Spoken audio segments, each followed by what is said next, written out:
A paz do Senhor, professores, eu sou o professor Pedro Júnior e estamos com mais um estudo para professores de jovens. Hoje estudaremos a quinta lição que tem por título Prestando um culto santo a Deus. O texto principal nos diz: levantai, ó portas, as vossas cabeças, levantai-vos, ó entradas eternas, e entrará o Rei da Glória. Está escrito no livro de Salmos, número 24, verso 7. O resumo da lição nos diz: a nossa vida deve estar plenamente em coerência com os valores do Deus que tributamos, reverenciamos e adoramos. Ao lado do professor, nós vemos a leitura semanal. É importante que você compartilhe esses textos com seus alunos no decorrer da semana. São 3 os nossos objetivos: compreender que o Deus Todo-Poderoso é objeto de nossa adoração, saber como o crente deve se apresentar diante de Deus em um santo culto e conscientizar de que o culto é a expressão visível do divino na terra. O texto bíblico base está escrito no livro dos Salmos, número 24, versos do 1 ao 10. É importante que você faça toda essa leitura com seus alunos. A título de introdução, nós vamos ver que o Salmo 24, ele se divide pelo menos em 2 partes, mostrando 2 realidades no contexto de um culto. Primeiro, Deus como objeto da nossa adoração e os adoradores que tributam adoração a Ele. Então nós veremos essas 2 faces do Salmo: o Deus, objeto de adoração, e os seus adoradores. O ponto 1 tem por título: o Deus Todo-Poderoso é o objeto de nossa adoração. Começamos então com o contexto do Salmo 24. É importante dizer, e aí eu trago esse subsídio do livro de apoio, que a maioria dos estudiosos atribuem o Salmo 24 a Davi. Porém, se tratando de um salmo litúrgico, alguns estudiosos eruditos consideram a junção de 2 poemas distintos.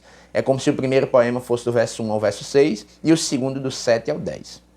E talvez esses versos do 7 ao 10 fossem pré-exílicos.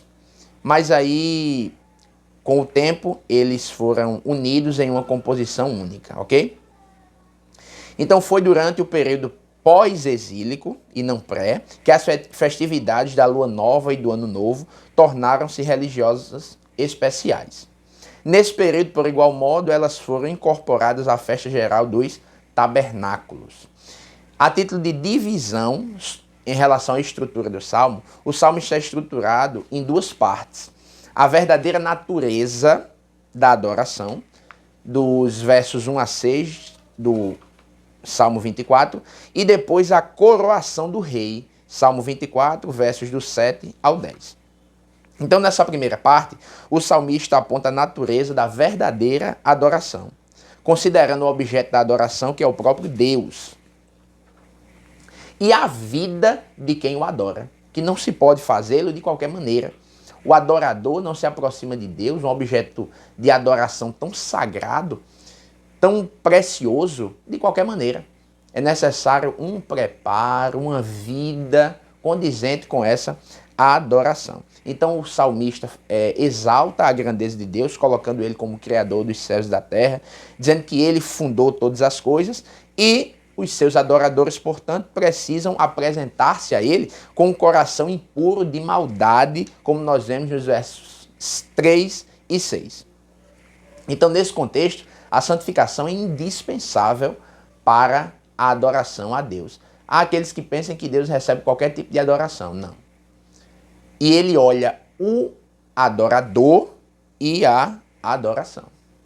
Lembremos da adoração de Caim e Abel, lá no princípio. Deus observou a oferta e o ofertante.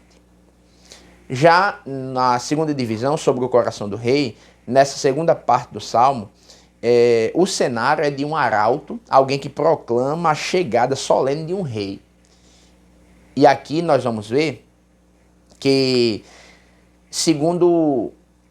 conforme o segundo livro de Samuel, no capítulo 6, versículo do 1 ao 15, nós vemos o resgate da Arca da Aliança, que estava na casa de Obed-Edom, por Davi e os guerreiros, seus guerreiros. Nesse contexto de volta de devolução da Arca da Aliança para o seu lugar, o lugar onde ela deveria estar, que era em Jerusalém, especificamente no Monte Sião. Nesse contexto, muitos estudiosos acreditam que esse salmo foi composto. Porque a ideia é a chegada da Arca da Aliança nas terras de Jerusalém e um grito ecoando: levantai, ó portas, as vossas cabeças. Levantai-vos, ó entradas eternas, e entrará o Rei da Glória. Ou seja, a Arca da Aliança, que simboliza o próprio Deus, sendo proclamada. Abram esses portões, porque Deus está chegando no nosso meio. Agora nós vamos cultuar a Deus. A Arca da Aliança está de volta. Ok, querido professor, é importante nós explicarmos muito bem esse contexto aos nossos alunos. E não esquecermos de dizer que esse salmo também tem uma perspectiva messiânica. É abordado por muitos eruditos por uma perspectiva messiânica, ou seja, falando do próprio Senhor Jesus. E aqui nós podemos observar que, numa perspectiva messiânica, é como se este salmo se referisse ao momento que Jesus vem com poder e grande glória, já depois do arrebatamento da igreja, na segunda parte da sua segunda vinda, ou seja, junto com a igreja, para instituir na terra o seu reino milenial. Nessa ocasião, a Bíblia diz que todo olho verá, ou seja, todos terão ciência. Ele reinará em Jerusalém, numa perspectiva escatológica. De Jerusalém sairá a lei, todas as nações da terra verão e estarão sob o domínio do Senhor Jesus Cristo. Nessa perspectiva messiânica e escatológica, muitos eruditos entendem também esse salmo, especificamente do seu verso 7 a 10. Então o grito de levantai, ó portas, as vossas cabeças, levantai-vos, ó entradas eternas, e entrará o Rei da Glória, é a terra recebendo o Senhor Jesus com poder e grande glória no advento da sua segunda vinda. Tem outras linhas interpretativas, você pode falar a título de conhecimento para os seus alunos, que é numa perspectiva messiânica também, só que quando Jesus foi assunto aos céus, após 3 dias ele ressuscitou e está à direita de Deus intercedendo por nós. E essa entrada no céu foi registrada através desse salmo. É como se esse grito de levantai, ó portas, fosse o próprio céu recebendo Jesus. Mas o que o comentarista explica, e eu trago como subsídio, é o momento da segunda parte da segunda vinda. Jesus vindo com poder e grande glória. Mas a título de informação, repito, tem essa linha também de interpretação. E ainda outra é o próprio arrebatamento da igreja. Mas aí só explique aos seus alunos que existem essas possibilidades, para que caso eles sejam confrontados ou questionados sobre, saber explicar como convém. Nesse ponto ainda é preciso nós destacarmos a importância que o Salmo dá à adoração. Então, antes de tudo, o salmista adora a Deus, dizendo que Deus é soberano, Ele criou todas as coisas, tudo que está na terra é dele, Ele é dono de toda a plenitude da terra, Ele criou, Ele fundou, Ele firmou a terra, glória a Deus. Então, um excelente exemplo para nós cultuarmos a Deus. Começarmos o culto com a adoração ao Senhor, já que o comentarista não vai se deter na perspectiva messiânica desse salmo, não. Ele vai focar nos ensinamentos litúrgicos, nos ensinamentos que esse salmo nos traz para que nós possamos cultuar a Deus de maneira verdadeira e sincera. Então são esses nossos subsídios para o ponto 1. Vamos então para o ponto 2.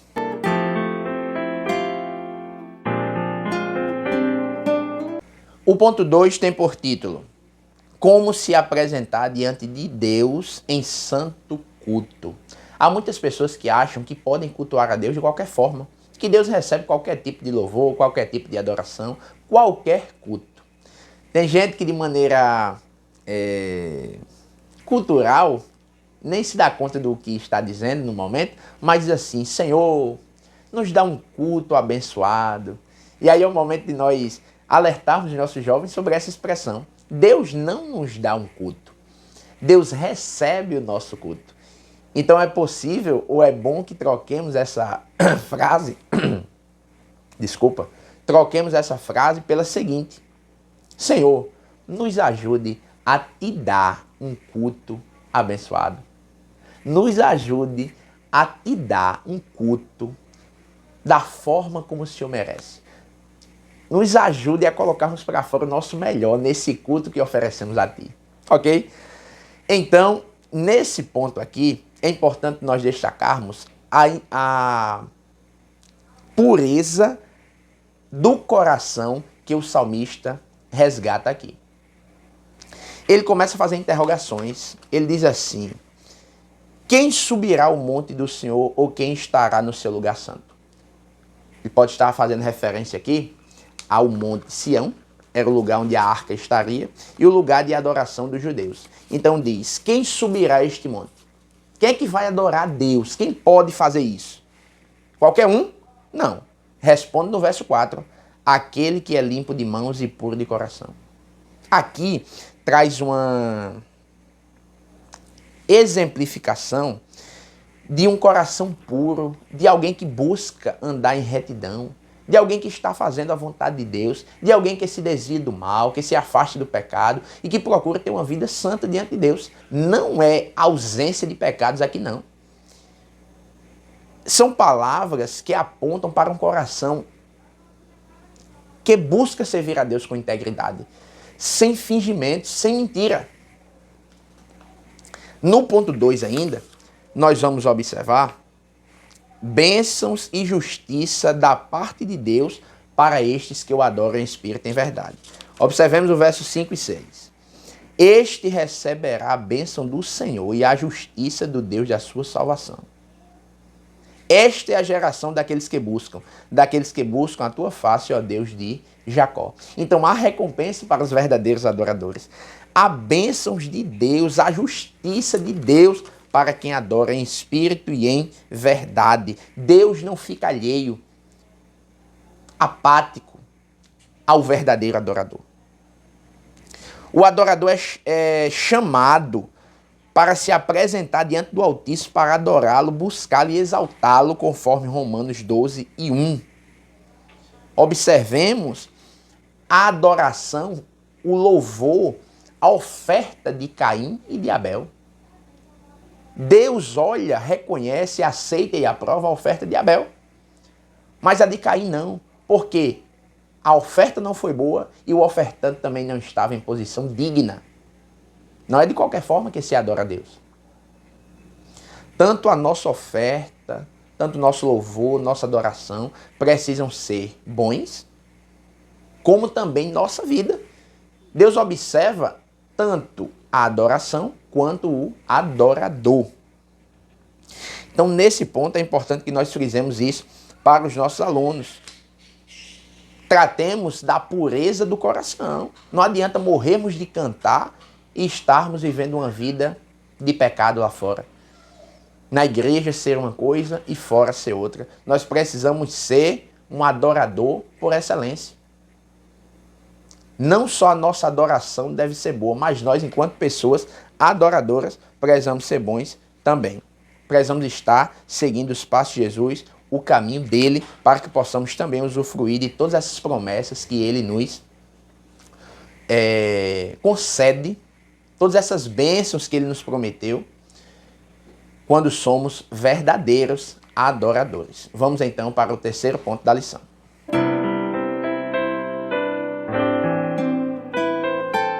O terceiro ponto da lição, querido professor, tem por título o culto, a expressão visível do divino na terra.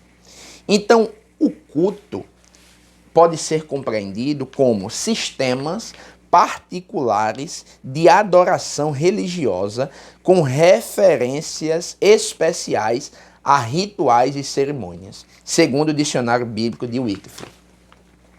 O culto é um ponto central de uma religião. e eventualmente assume formas e símbolos que revelam mais claramente o caráter distinto da religião. Cada religião tem a sua forma de cultuar. Mas é importante destacarmos aqui que na perspectiva da igreja primitiva, o local de culto não era a prioridade. Então tem gente que só gosta de igrejas maiores, templos, né, centrais. Mas o local do culto não importa muito. Logicamente, nós vamos cuidar do templo, vamos ampliar o templo, vamos colocar utensílios bons, mas o local em si, ele não é tão relevante quanto o culto. Não é a prioridade o local. Jesus deixa claro isso no encontro que ele tem com a mulher, em João capítulo 4, versículos 21 a 23, quando diz: mulher, crê-me que a hora vem em que nem neste monte, nem em Jerusalém adorareis o Pai. Porque tem essa discussão. Onde adorar? Não tem um local de adoração. Jesus diz: mas a hora vem, e agora é, em que os verdadeiros adoradores adorarão o Pai em espírito e em verdade, porque o Pai procura tais que assim o adorem. Glória a Deus. Então, repetindo, nós não vamos desprezar o espaço no qual fazemos o nosso culto, não. Mas entender, se conscientizar de que não é o local que faz o culto ser agradável a Deus, mas é o que fazemos no culto e o que as pessoas, ou como as pessoas estão no culto. Frise isso para os seus alunos. Então, o culto a Deus é isso. É um momento em que nos reunimos para adorarmos ao Senhor. E o apóstolo Paulo disse nas suas cartas: quando vocês se ajuntarem, tem salmos, cânticos espirituais, tem a manifestação de dons, a palavra. Então, tudo isso forma o nosso culto, para a glória de Deus. O importante é percebermos com que coração estamos indo cultuar, com que mentalidade estamos indo cultuar. Ainda nesse ponto 3, querido professor, sobre a liturgia do culto, ou seja, a sequência do culto, o que fazemos no culto, todo culto tem a sua liturgia. Temos o culto de jovens, por exemplo, que é diferente do culto de missões, que é diferente do culto das crianças, que é diferente do culto das senhoras, mas tem objetos centrais, elementos centrais que conduzem todos esses cultos. Por exemplo, todo culto na nossa igreja começa com oração. Depois vem os hinos da harpa, não é? Que são os nossos cantos congregacionais. Depois nós ouvimos os conjuntos apresentarem a Deus os seus hinos.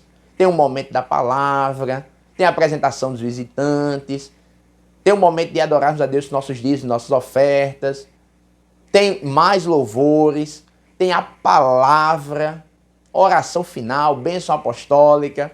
Então, é interessante nós pensarmos junto com os nossos alunos nesse momento, e vai ser a nossa dica da dinâmica deste domingo, que eu vou explicar daqui a pouco, mas pensarmos como funciona o nosso culto. Será que os jovens entendem a sequência do nosso culto ou não? Então, é importante nós observarmos as escolhas dos nossos hinos, o modo como nós nos portamos no púlpito da igreja, como transmitimos a mensagem, como falamos com a igreja do Senhor, porque nós não estamos em casa, não. Nós estamos na casa de Deus, e o culto deve ser feito e organizado da melhor maneira possível, não é de qualquer jeito, não. Nós precisamos nos prepararmos uma mensagem, esse negócio, não, Deus manda na hora, isso é desculpa para quem não estuda a palavra de Deus. A gente precisa se preparar, estudar, saber o que vai dizer. No caso dos pregadores, das pregadoras, se na hora Deus mudar, Ele é Deus.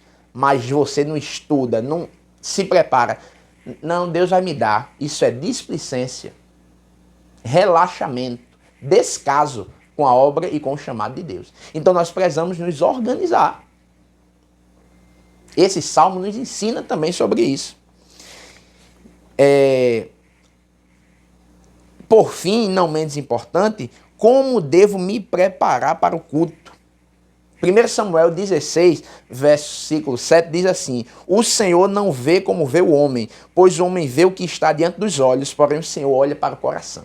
Então, às vezes, nós estamos de paletó, de gravata, muito bonitos, as irmãs de vestido, muito bem arrumadas, nós estamos cheirosos, cheirosas, mas dentro de nós, Deus sonda e às vezes nós estamos dando um péssimo culto ao Senhor. Para além do exterior, nós precisamos sair de casa já com o pensamento de adoração.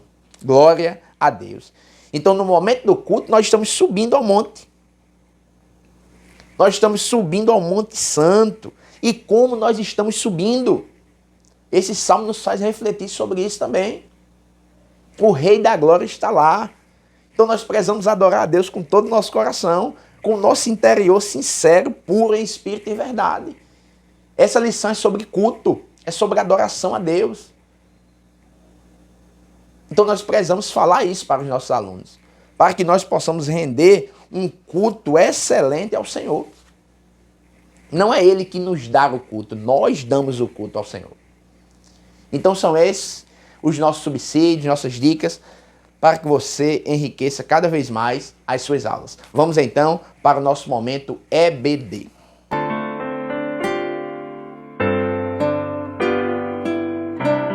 Olá, querido professor, estamos com mais um momento EBD, isso mesmo. São aqueles 5 minutinhos que você pede ao seu dirigente para anunciar o que vocês estão estudando na Escola Bíblica Dominical. O dirigente também pode fazer esse anúncio. Ele pode dizer e convidar a igreja para a próxima escola bíblica. É tempo de juntarmos a congregação para que juntos aprendamos mais do Senhor na Escola Bíblica Dominical. É inadmissível a igreja que não frequenta a EBD. Então o momento da EBD serve para esse despertamento. Não deixe de fazer na sua congregação.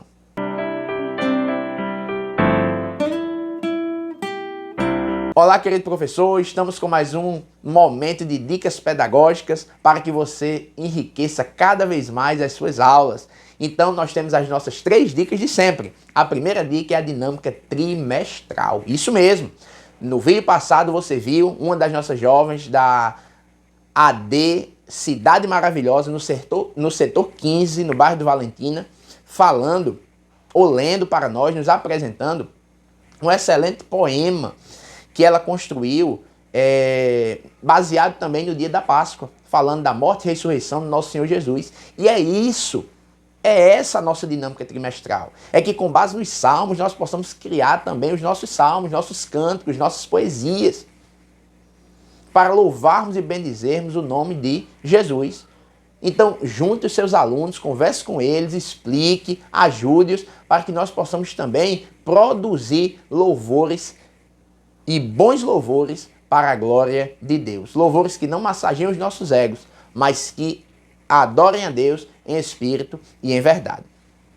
A segunda dica, querido professor, é a dica trazida pela lição. Isso mesmo. O nosso comentarista nos traz uma dica muito interessante. A orientação pedagógica é a seguinte: para o professor pedir que em grupo os alunos leiam os versículos de 7 a 10 do Salmo 24 e em seguida o professor deve fazer a segunda pergunta: quem é este Rei da Glória? E aí deve incentivar a participação dos alunos e ouvi-los com atenção. E depois explicar que aqui ele é identificado como o Senhor Todo-Poderoso. É o Messias eterno, santo e poderoso. Então este salmo não é apenas um grito de guerra para a igreja, também aponta para a espera ansiosa pela entrada de Cristo na Nova Jerusalém para reinar para sempre. Glória a Jesus na sua perspectiva escatológica. Então este canto de louvor foi usado na adoração pública, deve ter sido entoado muitas vezes no templo. Então o comentarista pede para nós tentarmos imaginar juntos aos nossos alunos essa cena, a Arca da Aliança chegando e o povo de Israel adorando a Deus. Então as pessoas do lado de fora clamariam para que os portões do recinto se abrissem e deixassem entrar o Rei da Glória. E do lado de dentro os sacerdotes ou outros grupos perguntam: quem é este Rei da Glória? E todos respondem: o Senhor forte e poderoso. O Senhor poderoso na guerra. Glória a Deus. Essa é a segunda dica muito interessante e importante que você faça com os seus alunos. A terceira e última dica é a nossa dica do dia, para você fazer no domingo também. Atenção! Como estamos falando de culto, a ideia é separar a turma em grupos e pedir que eles escrevam o roteiro, a programação, o passo a passo de um culto de jovens na igreja local. Como acontece o culto de jovens? E aí, para isso, professor, professora, você precisa estar sabendo, sem nenhuma dúvida, de como funcionam os cultos de jovens na sua congregação. Tem período de louvor inicial? Não tem. Oração, hinos da harpa. Depois a gente faz o quê? Geralmente, quais conjuntos cantam? Ok. Tentar sistematizar todo o culto de jovens aí na sua igreja local. Tenho certeza que vai ser muito legal, muito dinâmico e vai ser um momento de interação e lembranças dos cultos de jovens que eles participam. Querido professor, essas são as nossas dicas para a lição do próximo domingo. Que Deus te dê uma aula abençoada, muito proveitosa, seja um espaço rico de ensino e aprendizagem da palavra de Deus. Não esqueça de compartilhar esse vídeo, deixar o seu like, deixar algum comentário. Nós vamos ao ar toda quinta-feira. Nos acompanhe, esteja conosco. A todos, a paz do Senhor.